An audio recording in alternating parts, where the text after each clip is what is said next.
ये भटका हुआ नर शेर उस मासूम शावक को मारकर खा गया। उसका अपराध सिर्फ इतना था कि उसके पिता को इस नए नर शेर ने हरा दिया था।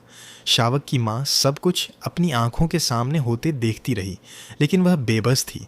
शेरों की दुनिया में कोई भी नर दूसरे नर के बच्चों को पालने की जिम्मेदारी नहीं लेता, इसलिए जैसे ही नया नर किसी झुंड पर कब्जा करता है, पुराने नर के शावकों की किस्मत लगभग तय हो जाती है।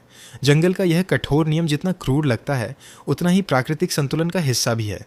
शावकों के लिए एक ताकतवर पिता ही उनकी सबसे बड़ी ढाल होता है। यही कारण है कि झुंड का प्रमुख नर पूरे इलाके में अपनी ताकत का दबदबा बनाए रखता है। ये नर शेर कई किलोमीटर तक फैले घास के मैदान का निर्विवाद राजा है। जहाँ तक नज़र जाती है वह उसका इलाका है। उसके साथ 6 शेरनियाँ रहती हैं जो आपस में रिश्तेदारी से जुड़ी हैं। यही पारिवारिक संबंध उन्हें एक मजबूत और स्थायी समूह बनाता है। झुंड की शेरनियाँ शिकार करने में माहिर होती हैं। वे मिलकर रणनीति बनाती हैं, घेराबंदी करती हैं और फिर सही समय देखकर हमला करती है।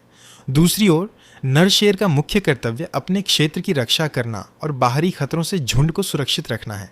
जब भी शिकार सफल होता है, नर शेर सबसे पहले भोजन करता है। यह उसके उस साहस का पुरस्कार है जो वह हर दिन अपने क्षेत्र की रक्षा करते हुए दिखाता है। उसके बाद शेरनियाँ और फिर शावक भोजन करते हैं।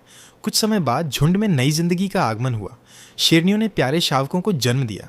जो शेरनियाँ शिकार के समय बेहद आक्रामक दिखती हैं, वही अपने बच्चों के सामने ममता की मूर्ति बन जाती है। अब उनका सबसे बड़ा लक्ष्य अपने नन्हे शावकों की रक्षा करना है। 3 हफ्तों में शावक तेजी से बढ़ने लगे। उनकी आंखों में जिज्ञासा थी और पैरों में ऊर्जा। वे माँ के आसपास खेलते, एक दूसरे से उलझते और बार बार दूध पीते। 2 शावकों को पालना आसान नहीं था। माँ को बार बार शिकार पर जाना पड़ता था। एक दिन वह उन्हें सुरक्षित स्थान पर छोड़कर अकेले शिकार के लिए निकली। आमतौर पर शिकार सामूहिक होता है, लेकिन इस बार उसे खुद ही सब संभालना था। वह घास में झुककर धीरे धीरे आगे बढ़ी। उसकी नज़र एक झेबरा पर टिक गई। सही मौका मिलते ही वह बिजली की तरह झपटी। थोड़ी देर की जद्दोजहद के बाद शिकार सफल रहा। जल्दी से पेट भरकर वह अपने बच्चों के पास लौट आई। 6 हफ्तों में शावक और भी फुर्तीले हो गए। उनकी शरारतें बढ़ गईं।